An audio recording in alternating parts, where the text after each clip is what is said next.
that other than, hugging your loved ones and all that, what's the first thing you're going to do? What's the thing you really want to do after COVID? The thing that I dislike the most is walking into a coffee house or someplace and having to put up the barrier of the mask. I miss smiling.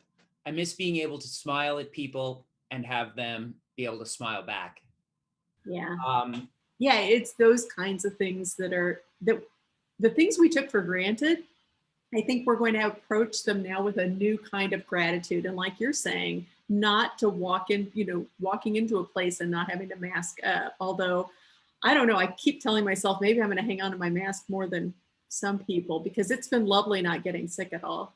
I was thinking the same thing. I haven't even had a cold. Why haven't we always done this? A lot of cultures do, now we know why.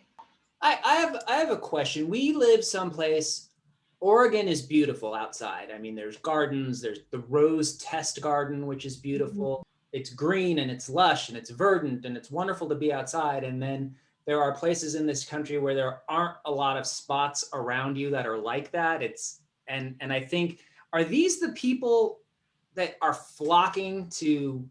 It's not just all students that go down to Miami and South Beach, right? In the Midwest, I mean, if you're a college student, you go to one of 3 beaches for spring break. That's what people do. I never did, but that's what people largely did. They would go to these beaches, Daytona Beach. They go down to Florida, and I don't know, but Florida asked for this. I mean, they were kind of teasing it. And now they're all, don't come, we're going to spray you with some bullets and stuff, rubber bullets and stuff. But they put up a curfew, didn't they? There's a curfew because it's awful. It's dangerous. And we're headed into another wave of COVID. And is that because there's nothing else? That's the only real social outlet they have there, as opposed to where we are, where so much of the state is just open for people and there's nothing to do in the Midwest. Am I right? There's nothing to do.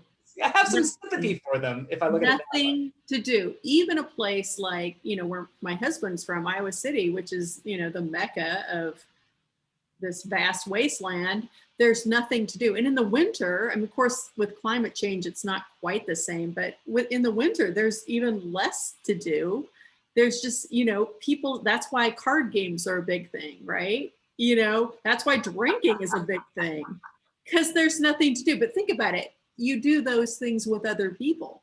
So I remember when the University of Iowa first started having people come back last fall, and the students weren't paying any attention to they were arriving on campus, they were going out, they were getting sick, and then they throw them into this godforsaken dorm that they had, a special COVID dorm where these kids are scared out of their minds because they're freshmen and they don't know anything. But think about it. When you're 20 some years old, no, we're just not.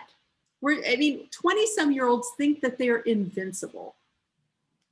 We don't think we're going to age. I remember thinking, gosh, one of my best friends asked me about if I was going to color my hair when I was older. I'm like, are you kidding me? My hair's never going to turn gray.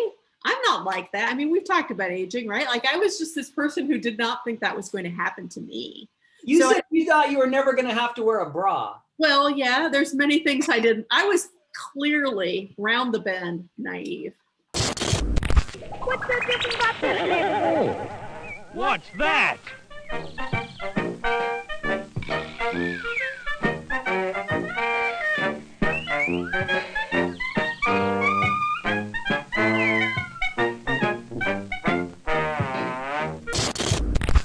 If you could enjoy one vice for your entire life and not have to worry about punishing your body or any sort of medical repercussions, is there anything that you would happily indulge in?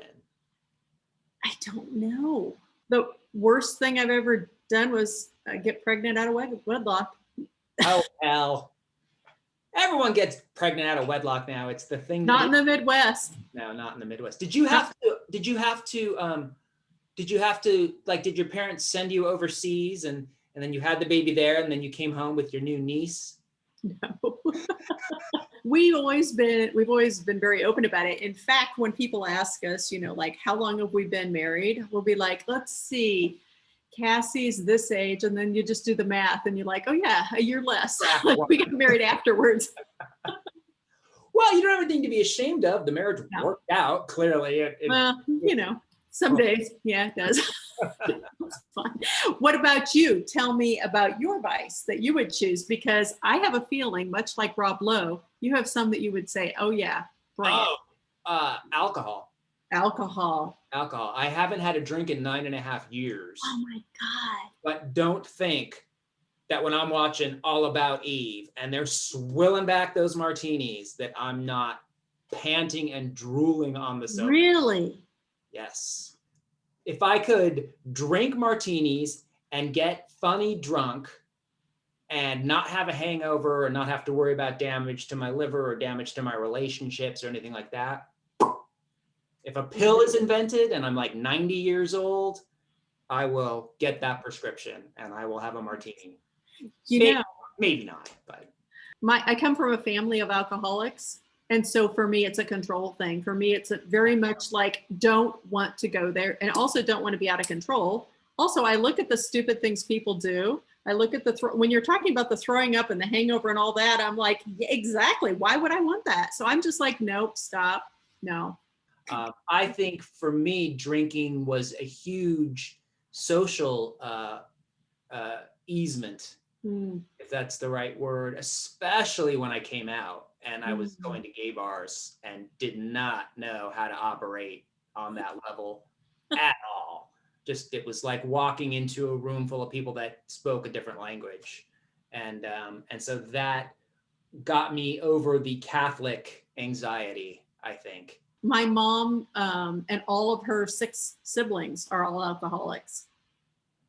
And her dad, raging alcoholic. And like, I grew up hearing these horrible stories of the things that her dad did to his wife, to their mom, and to them, and just, horrible stories. And how, there's one image of her and my mom and her siblings hiding in a closet while their dad had come home, drunk and was either beating his wife or doing whatever. And they're in the closet and they're promising each other, we will never drink, right?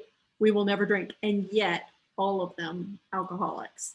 So I think that story kind of stuck with me, like, holy shit, this stuff is powerful. And that was back before we even understood disease. It's a disease. There's hereditary, like, we didn't really understand that. Although I had an inkling with that story, like, this is some serious shit.